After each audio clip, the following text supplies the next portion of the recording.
Carlos, we're back to midweek games and evening games against Blackburn Rovers. How will you prepare for this? How many days off will the players have between Barnsley and Blackburn? Nowadays, like you say, we are going to play just, and we have just 2 days between the next game. First of all, it's going to be clean for the feelings of today's game, because this type of games leave you one painful feeling, because when you were very close to take 1 point, at the end we lose the option, and of course all the dressing room was feeling the painful of the result of today. Is something that in one part is necessary. First of all, is necessary. After we clean today this feeling, I think from tomorrow we need to start to analyze very well how we can avoid to some of these situations can repeat in football, because always football is challenges to give another solution. And at the same time, we are going to analyze one team like Blackburn that I think I expect one game in total different way, because they are a team that they try to play a lot from the back. At the same time, it's an attacking team with another different type of football, and one team that is going to press us, but I think in a total different way of football. So we need to change very fast our mind to come face the next game in the perfect conditions. I'll tell you now, Carlos, from our point of view as watchers of Huddersfield Town, it's frustrating because there's so much to enjoy, but the vulnerability of your team doesn't go away. You know, the two good performances defensively against Coventry and especially against Watford, one of the moments of the season for you. Either side of that, you had the difficult day at Bournemouth and another really painful defeat against Barnsley. For us, it's frustrating as watchers. For you as a coach, it must really keep you awake at night sometimes. I think the game of Bournemouth was a totally different game of today, because I think from the competitive point of view, we didn't compete enough well in the day of Bournemouth. And I think the goals that we conceded today in the game were total different games and total different goals. And I think today the team compete in the level that we need to compete. We compete in the level that we did versus Coventry, but was two actions that we weren't able to defend well.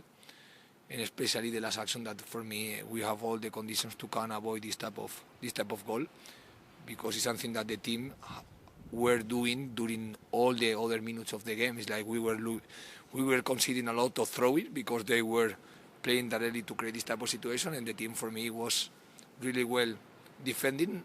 Only these two situations we didn't give the right answer. So I think every game, like you say, is totally different. We need to adapt very fast to every type of different scenarios. But I think that today the team played with the same level of competitive that we play versus Coventry. Is the answer to your challenge then that your team needs to become better at adapting to different kinds of opponents? Is the mark of a really good team like Norwich or Brentford the fact that they are so versatile, so diverse? I think versatility and adaptability can be one of the keys, but at the same time there are more things in football, and everything is not going to be versatility or adaptability. Everything is like, of course, there are more things and that have more influence for me in the result of the game. There are some squad that, of course, they have the targets to be in the higher part of the table. They have the squad to do this, but at the same time, we never going to be watching any type of limitation. We are going to try to be competitive in every game. And when you are not being competitive in all the games, of course, you cannot take these positions. To take these positions, you need to be competitive from the first action until the last action, and every single day, in every single game that we are playing. And of course, we want to face the reality like the reality is. And in some moments, we weren't enough competitive, like today, for example, in the last action of the game. Blackburn are a team that score a lot of goals, Carlos. What do you think their secret is? Is it just about having expensive goal-scoring players in their team? I know that the level of Blackburn is a high level. They are working with the same coach.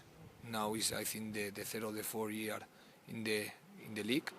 At the same time, they have, of course, experienced players and players with a lot of level. Then at the end, they have a clear identity that they try to play the ball from the back, and they have strikers, dangerous strikers. They have dangerous opponents that are going to make very challenging this type of game. And of course, when one team is performed well, is because they have the quality and the style that are helping them to compete. At the same time, we are not far in the table with them. then what we need to do is to try to develop our best ideas, try to play one game with a lot of personality, and try to use the feeling that we have right now.